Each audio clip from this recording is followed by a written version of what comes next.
Welcome back. And it's always a delight to be able to say welcome to our next guest. His name is Kevin Freeman. He is one of the country's preeminent economic warfare specialists, analysts, commentators, and practitioners. And I'm thrilled to have him as one of our partners in just about everything we do, particularly at the Center for Security Policy, where he's a senior fellow, and also at the Committee on the Present Danger China.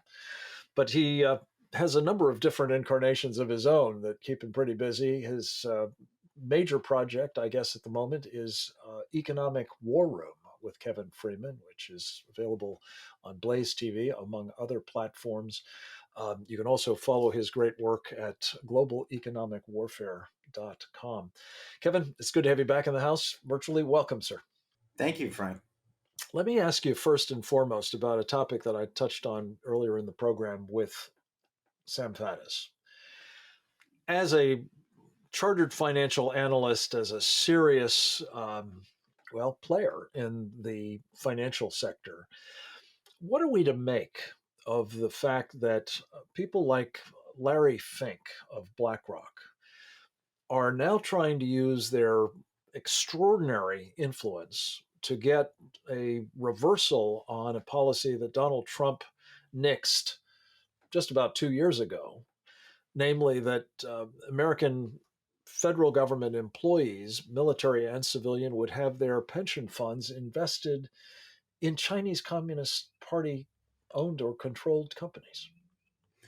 Well, Larry Fink, of all people, who lectures us endlessly on what is appropriate to invest in and what is inappropriate, pushing his ESG woke agenda relentlessly, That's, of is now course, trying to. environment, social justice, governance agenda. Yeah. Yes, it's a progressive leftist agenda, and now he's trying to claim that everybody ought to have the right to invest in China, and we ought not only have a right, but it should be encouraged, and that is the height of hypocrisy. It's so hypocritical that even George Soros, among if anybody would call it hypocrisy, George Soros has called him a hypocrite, and he's got good grounds to do it.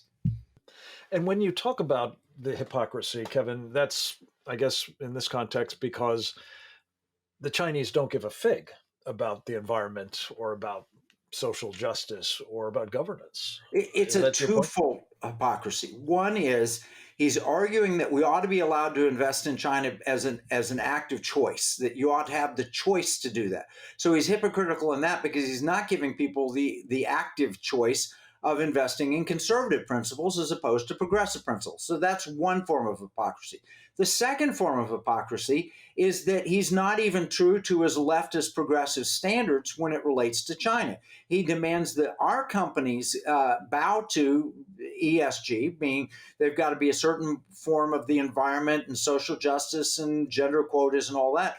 But he exempts the Chinese companies from the exact same standards. And by the way, the Chinese companies are also have been historically exempted from the accounting standards that American companies follow. In other words, his system disadvantages an American company relative to a Chinese company, and then he encourages Americans who work for our government to be investing in these Chinese companies. It is the height of hypocrisy. Well, sadly, he is hard at trying to get all kinds of other Americans invested in these Chinese companies, as you know as well, Kevin. And in fact, our colleague Captain James Fennell had a wonderful turn of phrase on our program the other day, in which he talked about what Larry Fink is doing, and oh, by the way, others, including those like Chaz Freeman, former ambassador to China, and Larry Summers, the former Treasury Secretary, and Graham Allison, a prominent figure formerly with the Defense Department, all at Harvard, I think, all teaching the next generation of China hands, as they call them. Jim Fennell calls these guys CCP groomers because it seems as though, like the sexual predator types, they're actually just going and getting people hooked up to a very dangerous proposition, namely that we can, with impunity, invest good money in very bad companies and a very bad controlling interest, namely the Chinese Communist Party. No? What an appropriate term that is, groomer.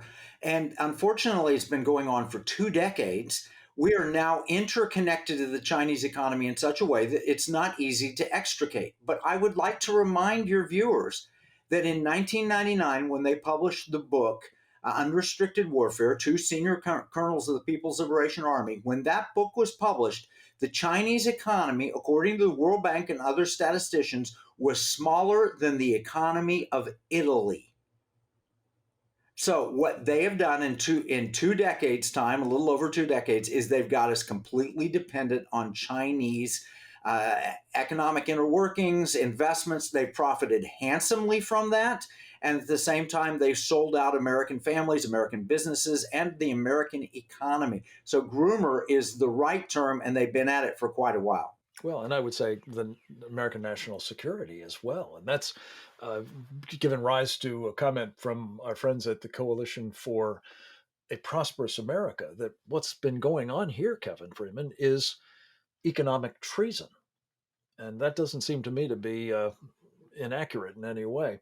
Let me ask you about a response to this that we've been talking about now for some time, um, namely that investors, when they learn that their money is being put into these Chinese companies, some of which are just fraudulent, some of which are going to be problematic from a human rights point of view, some of whom have actually been sanctioned by our government for various reasons, and others of which are working directly for the Chinese People's Liberation Army and thereby amassing this greater and greater threat to us in all of this.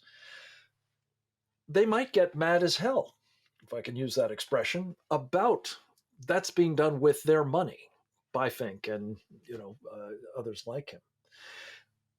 We have put together a campaign, and I want you to talk a little bit about, I think, probably the single most important element of it, something you call the National Security Investment Consultants Institute. Yeah, absolutely. So the mad as hell concept is very real. We on my program, Economic War Room, we talk about these same issues, and we get calls repeatedly, and emails, and texts, and notices.